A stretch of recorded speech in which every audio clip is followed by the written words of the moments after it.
Oh, it's me, Kendra Cunningham. I'm sitting here and it's very sunny out here in Brooklyn. I heard it's kind of cold and there's actually an active shooter in my neighborhood right now. Very scary. I guess his rumor was he was at Trader Joe's, but now they're saying he was across the street at a different building. So very, very creepy. The state of affairs in America nowadays. Oh, what a terrible way to start the podcast. Holy cow. My apologies. Anyways, how's your mother? It's me, Kendra Cunningham. Thank you. I'm very excited. We have this episode with Radika Vaz. I think I told you in my forewarning 7-minute episode last week. She's a friend of mine from back in going to improv class, which I never became an improv performer on stage, but I always enjoyed the classes because they really help with confidence and to trust your instincts in the moment, to not overthink your reaction to certain situations, which I think has really helped me in comedy and also in life in general, to not get, to just be there, to be present and work with your partner, quote unquote, which can be anyone you're having a conversation with or dealing with in life. She's amazing. She is one of the stars of Shugs and Thats, which if you don't know it, please look it up. It's a hysterical web series. And she is an author, Unladylike. She's going to be going back to India, to Mumbai, shortly. And I got to tell you, I want to go. I want to go to India. I've never been. I feel like it would be my idea of India would be that I'm always looking for something to be cathartic. You know, even when I went to therapy, I always thought I would walk in and come out like an hour later, like, oh, okay. I do feel very different. I'm morphing into someone that I want to be. But of course, all these things take a lot of time. But I do believe if I went to India and maybe spent some time with a spiritual guide, I do think that it might be a turning point in my career, which I'm sure I've said before. I really do aspire to walk around in tunics and Indian type kaftans as I get older.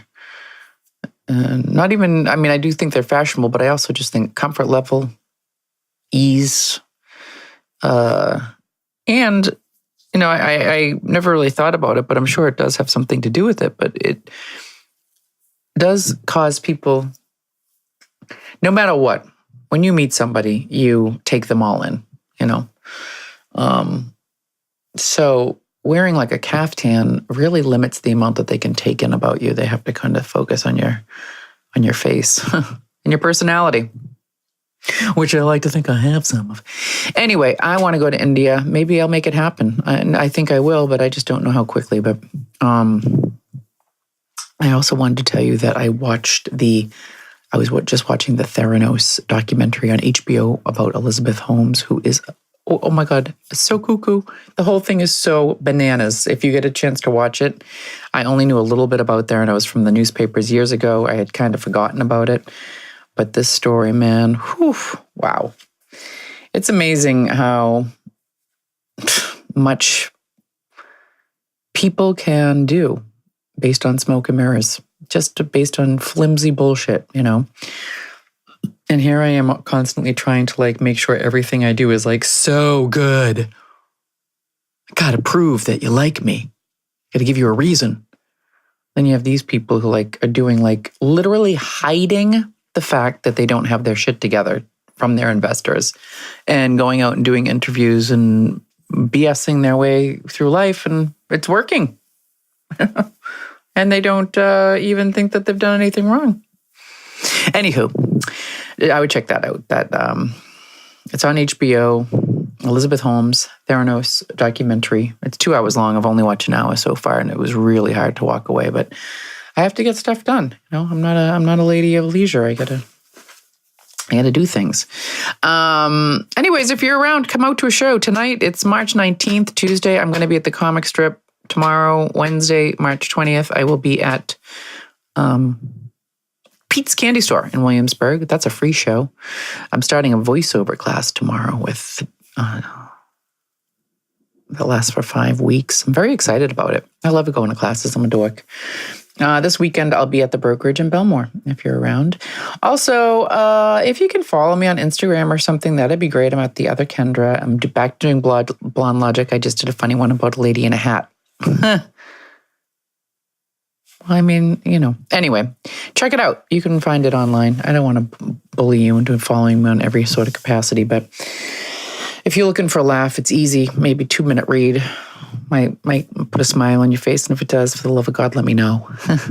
All right, you guys, please enjoy this. I did have to take a small section, edit it out because of various reasons, but I don't think it disrupts the flow of the interview. But if you happen to notice a spot where you're like, oh, it seems like it jumped there, it's because I had to just delete a small portion.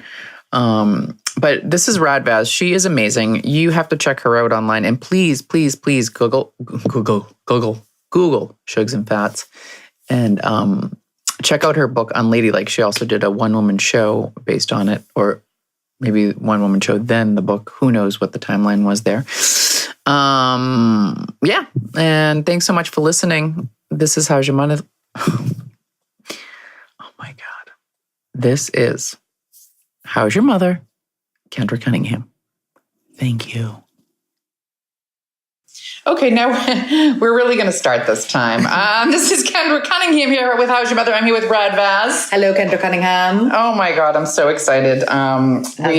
We haven't seen each other in a little bit. I know, 6-7 months maybe? Yeah. And I know, but we have a long history together. It's true, we do. We go back. Even though we are so youthful. We're old school. I know, we are old school. I think we met at Holly Mandel's, the all girl. Was it the all girl or no? No, it was probably, I may have come to an all girl show because I was never in the all girl group. Oh, you weren't? Okay. Yeah, but I feel like the Improvolution world is how we sort of connected. Right. And because I was also always like fond of stand-up and monologues and stuff like that, I kind of got pushed by Holly and it's like, oh, you should follow Kendra. You should check out what she's doing. Because, that was sort of the direction I kind of wanted to go in. You were doing, I remember you did a one-person show with Holly, right? I done 2, and the first one was not with Holly. The second one, she helped me with quite a lot. I would just say she kind of mentored me a lot in a lot of ways. She's the one who pushed me to start writing monologues, and I've always looked to her for not guidance, but also feedback. Because what I like about some people's feedback is they don't try and make it into what they want. Yeah, exactly. They like take what you want and try and see what's valuable and unique about that and push you forward. So definitely. Yeah. And that's Holly Mandel. If you guys want to check her out, she is, she founded her own school in Improvolution, but she came from the Groundlings and she's amazing. So let's talk more about you though. So you are, let's talk about you grew up in India. Yes, I have grown up in India, as you can hear from my sweet and smooth delivery of words. You do have a wonderful accent. Thank you, Kendra. So yes, I grew up in India. I moved to America when I was just before I turned 30. I lived in New York for several years. And it's here that I started thinking that I could be a performer. Because before that, I was like in corporate. I was working for an ad agency. Oh, I don't know if I knew that. I worked in an agency. In fact, when we met, I was probably still working full-time at an agency. I worked, for many years. And, but it was sort of in New York that I found a lot of people doing like something else. Right. And that's when I suddenly realized what a huge waste of my life. And I just thought that, you finish your job and that's that. Yeah. But this city is like, they look down upon you if you don't have. I know. You're supposed to have some sort of. Don't you have any interests and hobbies? Yeah. So I had none. And I was like, fuck, what am I going to do? And then I started improv. Because I didn't have to do anything. I felt like, I just have to kind of show up. No lines to learn. No fucking scene partner, bullshit fucking meetings. I'm like, this is correct. Right. And so it's sort of that was a little slip that turned into a slide. And so I've been around New York now since 2000. Wow. In and out. And so when you were, as a child, advertising is somewhat of a creative job, I would say. Yeah. So were you describe yourself as a creative kid? Yeah, definitely. Yeah. It's funny. Like, I think I was always getting in trouble because I thought it was funny. Right. It's like, this will be hilarious when I get thrown out of class. My classmates are going to fucking die laughing. So, like, what would you, like, do you have any memories? I was just stupid. Like, I would talk back to the teachers. I would try, just little things. I'd get caught doing stupid shit, imitating a teacher while they're right there. Like, they'd ask me a question, I'd imitate it back in the way and they knew what I was doing. And then I'd get thrown out, and it was hilarious for the class. They loved me. You had a great time. My academic career went down the toilet, but so I definitely always loved that feeling of, making people laugh or performing for people in some way. And it made me feel good. I was good at it too. I think I realized better than let me put it this way. I was better at that than anything else. Right. So I was definitely creative, and I got a lot of encouragement from my parents. I didn't get much. Nice. Yeah. And even in boarding school, I definitely got encouragement, but I think I never felt I had role models for what I wanted to do growing up in India. There was no English stand-up comedy at the time. I only saw men sort of succeed as comedians or actors, and it just felt like it was so not my space. Right. And so I never got into it. And by the way, in advertising, I wasn't even in creative. I was like an account servicing. I was an account person. I was a client servicing chick. So you would go and speak with clients? I would go and present the work to clients and come back, and then, the go-between between creative and... Which, I mean, sometimes I think that it's actually good, because then I feel like if you're creative and you can't talk to people, you're going to be in trouble. But if you can talk to people and be creative, sure, you're in a good place. Yeah. I definitely, as much as I despised my job and thought it was the stupidest thing ever, I was kind of good at it because I am pretty organized, and I am I can be buttoned up about stuff. And I hate that about myself, because I'm an artist. Like, why am I so buttoned up? Why can't I be as flaky as Right. I hate that I'm organized. But yeah, so definitely, some of those things help now. Right. Oh yeah, totally. Yeah. I've been reading this book. It's called Write, WRITE. And it's really about like the psychology of the brain for writing, like how the left side does one thing, the right side does. It's really interesting. And one of the big things is organization. Like it's really difficult to complete a writing task without having some sort of organization. Some sort of plan. Yeah. Sure. Which is very interesting. Yeah. So are your parents funny? My parents are funny. I think my mother can be, as we always say, unintentionally funny. She's a little sarcastic. Okay. She's a very sweet lady, but every now and then she'll drop a big sarcasm bomb, and it's usually directed at my dad, who thinks he's hilarious. I love it. And so I would say I'm sort of a mix of the two. My father's very sort of physically entertaining. He put himself out there to be stupid and idiotic, and I definitely have that from him. I have no problem looking stupid, physically, whatever. We all have to be like that. Yeah. So I definitely think I got a little bit of that from him, and then a little bit of something from my mom. And now, do you think that there's any secret jealousy from your parents that they wish they had I don't think for my mom at all. But I definitely know my dad was a performing flea. So he was in the Air Force. And so I grew up in the Air Force, actually, which is a very different upbringing from growing up in India or growing up anywhere. I feel like kids who grew up in the armed forces have more in common with each other, regardless of nationality sometimes. Yes. And my dad would be in the... especially when he's a younger guy, the plays and sort of every year they'd have variety entertainment type of things where they'd entertain the station or whatever. And he'd be in that stuff. Oh, cool. And I think he just never took it up because how was he going to? He had a family and all yeah. So but no jealousy. I feel like there's definitely pride, a very sweet pride. Also because, right through school, like I said, I was not an academic kid. I never got a prize for nothing, nothing. I just never did. And so I think now they feel she writes in the newspaper. Right. Kid. So yeah, it's sweet. I read an interesting article. There's a girl called Desi Akavan, and she wrote a show called Bisexual. She had actually done a web series called Park Slope. Or the Slope. I think it was called The Slope.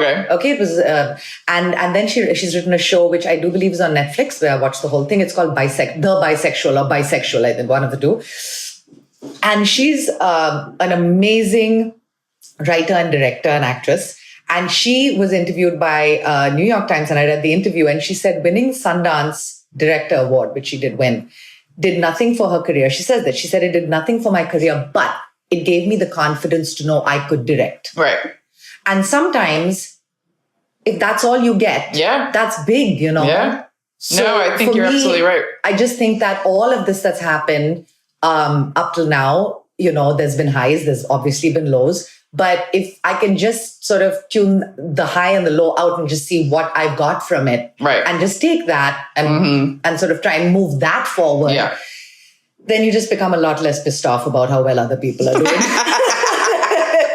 Can I tell you what's so funny is that like I'm like in this weird place with like, I mean, I'm sure everybody is with like social networking where I'm just like, do I even want to be participating in this anymore? It's just like, when you say social networking, you mean like Facebook, Twitter, Instagram, kind of like, you know what I mean? Like, because like sometimes I do have some sort of enjoyment from it in terms of like interacting with people or whatever. But a lot of it is having to witness other people's success. Yes. Yeah. And anyways, the reason why I even bring it up is because you're saying how you're talking about how achievements are good sometimes just for your own feather in your cap type of thing. And like every once in a while, something will pop up and say like, oh, from like, 5 years ago or something. And I'll look at it and I'll be like, oh my God, that was only 5 years ago. Like that seems like 10 years ago. I know. And like, I've already just like kind of let that the confidence builder go. Like I don't even think about it. We are so good at flushing down the good so quickly. Yeah, it's crazy. And holding on to the negative forever. I know. I mean, honestly, like I had this comedy special come out in December. In December, it popped up in my thing 2 months ago. About from 2 months ago. And I looked or whatever, 3 months ago, however long ago. And I was like, wow, I am so far away from that high. Like, I don't even recall that it felt good at the time. You know what I mean? Like, I know. And it's crazy. Whereas crazy. Some people can like milk the system so bad. They'll be like, they haven't done anything in 3 years. And they're it's like we have cow's udders that we can milk. And then there are people with little mice udders and they have milk of mice udders. They have a team. They have a team out there. A team of milkers, like on each little teat of the mouse. And speck by speck, dude. Exactly. I envy people like that because they're happy. Yeah. No, I know. Well, that's the whole thing. And not only they're not even fronting. Yeah. They're like delusionally just like pretty self-satisfied. And maybe not even delusional. Yeah, maybe not. Like they are, you know what I've realized? It's like marriage, right? Who am I to say X has an unhappy marriage? Right. If they're happy beating each other up or whatever the fuck they do, I don't know, cheating on you. I don't know, stealing money. I don't know. Right. If they're happy doing it, it's none of my business. Yep. Which is precisely how I look at people's careers now. It's like when I see people proud of like even the smallest achievement, I'm like, I need to take something from that rather than looking at all these people who have these huge, we don't know the advantages people are working with. I know. We just see the success. Yeah. And one of the reasons why I like telling people how we got the Gotham and how we came to their attention is because I don't want people to think it's all merit all the time. Because it's not. No. It is that, but it's also luck, dude. Timing. And you never know. Yeah. I mean, let's be honest. If Donald Trump had not been such a threat to Islam, to Muslim people, I'm not going to say to Islam, but to Muslim people, or if he hadn't started acting the way he was acting, I mean, I don't know what would, it's all about. Yeah. No, you're right. It's so many different things, It's crazy. And I think at 30, at 35, I'd have been more up my own ass about like my talent. Right. But I just really feel at 46, I've seen that however talented I am, unless a whole bunch of other things line up, it's whatever. No, I know. And that's like really like the thing that makes me, I was actually Googling, because I always say, keep your eyes on your own paper. Mm-hmm. And don't be counting other people's money, right? My mom used to like, why are you counting their money? And from these books that I've been reading, whatever, I feel like sometimes I need, like, I can have the thought, but like I need a visual something. Yeah. So I was actually looking for like horse blinders for people. And I was like, I really feel like if I put those on, it would trigger something in my brain that it would put that message on a different level. Yeah. You know what I mean? But of course I couldn't find, I mean, I found some, but they weren't what I was looking for. One of the things I've started doing is sending congratulatory messages to some of those people. Good. Yeah.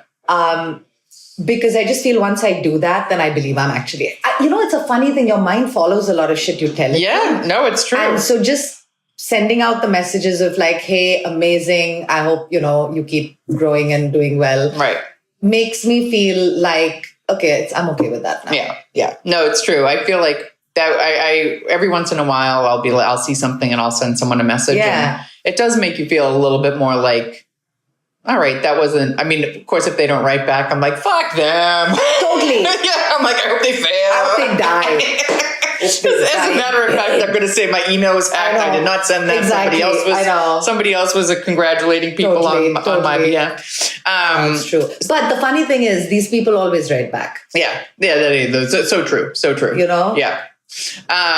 So you're going to go back to India. Yes. And what do you think? Do you have any, so you've done 2 one-person shows. Yes. Do you think you would ever want to do another one? I think I want to perform for the rest of my life. Right. In what capacity I want to be open about that. I think I'm a little burnt out. I feel like I've been creating a lot of stuff because, I came to this so late, Kendra. I was like a 36, 37-year-old woman when I wrote my first show. Maybe I started writing about 35, 36. So I was about 36 or so when I did that. Right. And so for me, between that show, my second show, and then I wrote a book when I was in India. I was a publisher for my book. I wonder if I have a copy. I should just send you one. What's the name of it? Unladylike. Okay. I just chose my show's name, but it's completely different. I mean, it's like, anecdotal essays and stuff of growing up and with my parents and blah, blah, blah. Coming to the States, just a mix I got to write it down. I'll look it up. Yeah, just a bit. It's available on Amazon as well if anyone wants to buy it, but I'll give you a copy. But I feel like I took so many jobs because, I was a little bit of a novelty as well as, so I really filled up my plate and I feel like I never took a break. And then I came here and I did this project and now this is sort of on hold for the next round. And I just felt like I need to take some time to just recover from all of this stuff and just not worry too much about what's going to happen next. So I've put my faith in the artist's way. Oh, yes, of course. So I'm doing everything. I'm doing the morning pages. I'm doing my artist date. I'm showing up and just sitting there with my blank page and I'm writing stuff that's horrible, but at least I'm I feel like I'm moving in a direction slowly. Right. Every day I feel a little better about certain things. Ideas are definitely coming now to me. So I'm feeling a little recovered already. And hopefully that will continue. But I think I definitely want to look at writing a sample of a TV show, just a 30-minute episode to show people. So I could even potentially be hired on writing teams, because I'll tell you something, I do like working on my own, but I also feel if I want to do this for the rest of my life, all different types of writing, you have to learn working with other people. Yeah, it's so true. So if I can get some opportunities to even learn, that would be a really nice next step from all the stuff I've been learning this year. Oh, it's amazing. I like that. I like that idea. It's a wish. It's something I'm hoping. Yeah. I'll pull off at some point. And then when you I've never been to India. So, are you kind of excited to get back there? I am excited. And in fact, like I said to you, one of the reasons I think I'm excited is because being here this year, I really got to connect with a couple of other women. I hate saying women comedians. What the fuck else am I going to call us? Comedians with cunts. A bunch of cunty comedians, such as yourself. And I feel like we need to expose you girls to India. Or expose India to you girls. I don't know which way it's going to be. So I definitely, I'm very lucky because I have some women comedian friends in India who are producers as well and who really support the cause. And so I definitely want them to be involved too. And I think once I go back, I want to look at, even if I don't have the material for a new show, I want to be able to go slightly more into supporting other people and bringing more acts into India, especially women, because I just feel like it's time. Right. And so, when you go back, this is going to sound so ignorant, but is it warm all the time there? Well, it is. It's not so ignorant. The only thing is that India has a northern and a southern part. Okay. And the north of India is very cold. And also we have a huge desert in Rajasthan, which gets very cold at night. Right. And and then we have the Himalayas, we have the hills. We definitely have cold parts of India, but where I live is warm all the time. Oh my God. And it's the way I like it. That's amazing. Yeah. And your parents are there? My parents are a little further south, so they have actually even very nice weather. Oh, cool. Yeah. And how, like, if you want to go visit them, is it? It's really easy. In fact, I got super used to it the last couple of years. In fact, this last year and a half that I've been here, I kind of missed them a lot because I took for granted once I went back that I could see them whenever I felt like it. I would see them every second month. Right. And it was awesome. And then I moved here and I got to see them only twice or thrice last year, which was difficult. They come here or did you go there? No, I went there. Oh, okay. Yeah. All right. Well, we're going to spend the last couple of minutes here just talking about some other stuff because I know that you have an engagement and I got here late because my Via driver took me. This poor guy. Oh, no. I felt bad for him and I didn't want to turn into that person. No, but like, I know. He came over the Brooklyn Bridge and he was supposed to go straight to get here. And right, because he just... And then he went on the FDR and it was that became bumper to bumper. Yeah. And I was like, and I could feel myself getting like real bitchy. And anyway, it's fine. But don't worry, because I had Real Housewives of Atlanta reruns at my fingertips on Hulu, which I fucking love. I'm like, are you kidding me? I can watch this anytime. And I can watch all the Housewives. It was like opening. And meanwhile, Pandora's box. They're making a fortune on that shit. I know. It's amazing. And they're just like having... I told a friend of mine who actually works for the company that does that. I was like, do it in India, bro. Yeah. Come to India. We are ready. You have no idea how ready Delhi and Bombay, how many nouveau show off. You have no idea how much fun. Right. Now, if you were going to do any other sort of creative outlet, do you have something that you're like, oh, I always wanted to do that? Okay, so I got to tell you, I started taking a singing class. That's what I want to do. Okay, go ahead. Okay, now here's the thing. I feel like that's one of those things which I've always wanted to do and I've never done because I'm like, only if there was some sense of like something somewhere. It's like me saying I want to run the 100 meter. Like, no, you can't, madam. You have bunions on both feet and can't even fit into the spikes anymore, so chill. So for me, I felt like that was me and singing. It's like, no. But then an improv student of mine, Elisa Weiss, she teaches at the Y on 92nd Street and she does a class called Anybody Can Sing. Ooh. And it's, I think it's 6 sessions, an hour and a half. It's like 7 to 8 students. I happen to have a full girls class, which is amazing. Oh, it's that's like, so cool. I think the youngest girl is probably 25 and then the oldest is probably, I don't know, I want to say like 75. Oh my God. I love it. I would watch that show, by the way. By the way, I have never been more welcomed with my hot sweats anywhere, like my hot flashes. And it was, I got so much love and sympathy for it. It's like, why can't I come to this class every evening? So I started that and I have no idea what's going to come of it, if anything, but it is so much fun cutting loose. So let me ask you, is that, so every week, everybody gets on the mic or? Every week we have to come with a song prepared. Oh, come on. Yes. I want to say anybody can sing. I'm writing it down. The first half hour is all warm-ups and harmonies and like learning all the things that singers do and that you have so far to progress, but whatever, little bits. And then she makes you sing your song and then she doesn't critique you, which I love. It's a very Holly Mandel kind of thing. It's like, why don't you try it this way? Right. And like little things, dude, like she told me, hold your mouth like this. Right. Do this to your upper, do this, do that. And it's all about relaxing all these muscles that we have. And it's amazing. Oh my God. I'm so happy you told me about that. So the woman I'm a big fan of is, oh my God, I can't believe I've just like blanked on her name. She's always at Joe's Public. Big woman. Bridget Everett? Yes, okay. Bridget Everett. Okay. So I think she's so spectacular. And what I love is that she sings in all of her shows. Now, I know I'm never going to be, because she sings her whole show. I think most of her shows are like cabaret-esque in that way.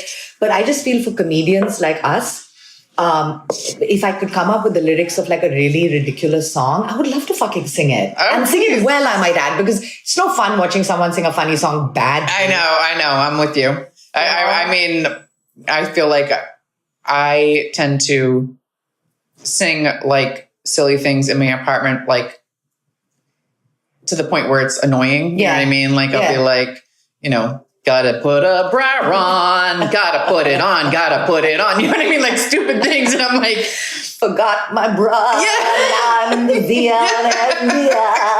Ow, my boob. Ow, my boob. I mean, it's just stupid, but it's so much fun. And I'm like, there is nobody, it's not against the law for me to go out and like freaking do this if I wanted to do it. You know what I mean? Like, and by the way, so Elisa Weiss at 92nd Street, anyone can, it's such a great class because everyone's equally nervous. It's like being in an improv class. Everyone's too concerned about their own fear to be like, how bad she is. Yeah. Exactly. All right. Well, this has been amazing. So we're going to check you out. It's Rad Vaz. It's Twitter and Instagram is at radvaz. And then I have a website, which is also radvaz.com. You can buy my book on Amazon, Unladylike. And Shugs and Fats. Shugs and Fats is also on YouTube. That's SHUGS, Shugs and Fats, FATS. It's about two hijabi ladies who live in Brooklyn. It's so funny. Brooklyn doesn't know what to do with itself now. Oh my God. I miss it. Me too. I wish you guys would just... We'll see what happens. I mean, I just feel like if nothing happens, we should make a few more episodes at the very least. I know. And go completely off the rails. I know, completely off the rails because we won't have anyone telling us anything. Yeah. I mean, because you guys could even be like, talk about somebody said they were going to pick up our show, you know, and they even do that. Yeah, and they never did, and so whatever. We're not here we are. them anymore. Yeah, because you guys have a big following. Anyways, this has been so fun. I'm so happy I got to see you before you head back to India. If you guys are check her out online, and if you're in India, yes, please come to India, you guys. Yeah, we should all go with open arms. Yeah, Kendra, you first, and then we'll see about everyone else. All right, thanks, you guys. Bye. Bye. How's your mother?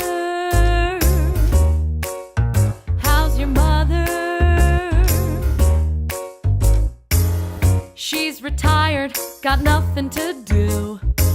She spends her free time calling you. She tries to send a selfie, but it becomes a 10-second video of her chewing gum. How's your mother? How's your mother? She heckles yard